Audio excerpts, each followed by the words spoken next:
Good evening, ladies and gentlemen. Welcome to our MISAT Bulletin, and we shall start with our headlines.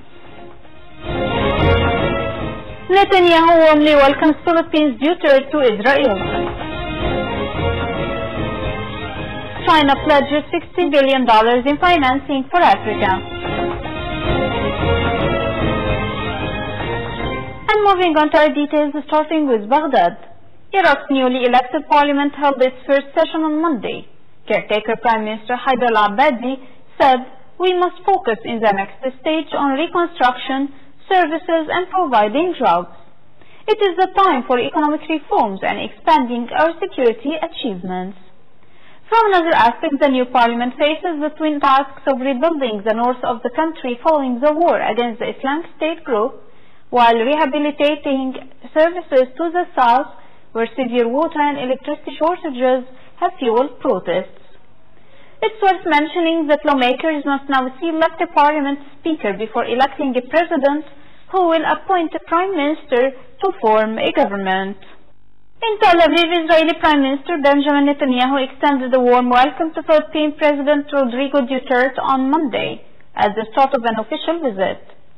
The two leaders oversaw the signing of 3 agreements in trade, science and caregiving.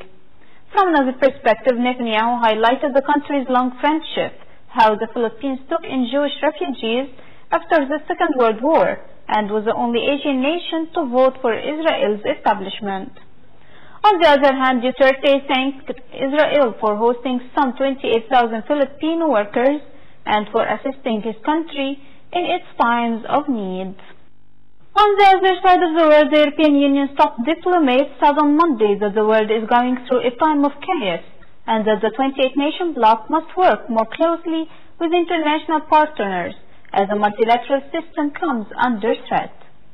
In a speech to EU ambassadors laying out her vision for the year to come, EU Foreign Policy Chief Federica Mogherini said that the whole world is going through a moment of chaos, and the question is it a moment or is it a long-term trend? Moreover, Mogherini urged the ambassadors to reassure partners that Europe is not withdrawing from the world stage.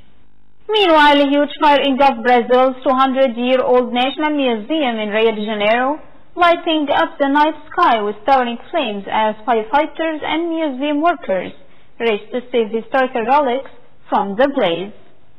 This themed museum, which houses artifacts from Egypt, Greco-Roman art, and some of the first fossils found in Brazil, was closed to the public at the time of the fire, which broke out at 7:30 p.m. on Sunday.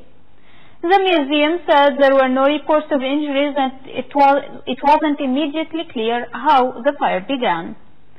From another perspective, President Michel Temer called it a sad day for all Brazilians. On to migration crisis, people smugglers are taking greater risks to ferry their human cargo towards Europe as Libya's Coast Guard intercepts more and more boats carrying migrants. The UN Refugee Agency said on Monday that even though the number of crossings and deaths has plunged compared to recent years, the voyage is more deadly in percentage terms for those who venture across. It added that 2,276 people died last year while trying to cross, or 1 death for every 42 arrivals. Meanwhile, Libyan authorities intercepted or rescued 18,400 people between August last year and July this year, a 38% increase from the same period of 2016 and 2017.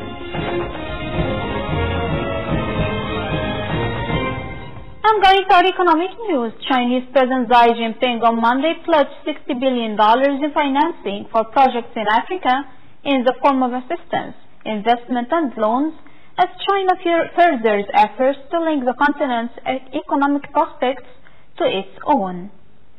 Speaking to a gathering of African leaders in the Forum on China-Africa Cooperation, Xi said China will encourage companies to invest at least $10 billion in Africa over the next 3 years. Also on Monday, Xi promoted Beijing's initiative to build ports and other infrastructure as a tool for common prosperity in a world facing challenges from trade protectionism. And finally, European stock markets mostly rose on Monday after Asia closed lower amid worries about trade friction between the US and Canada. France CAC 40 was up 0.1% to 5,410, while Germany's DAX lost 0.2% to 12,338. Britain's FTSE 100 gained 0.9% to 7,498. In Asia, Japan's benchmark Nikkei 225 lost 0.7% to finish at 22,707.38, while the Shanghai Composite Index was down 0.2% at 2,720.73.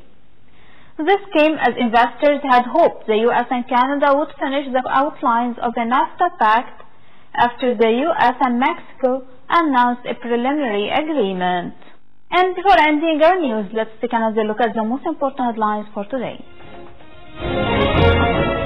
Netanyahu warmly welcomes Philippines' Duterte to Israel. China pledges $60 billion in financing for Africa. And we reach the end of our news bulletin for today. Thank you for joining us and see you tomorrow in a new bulletin.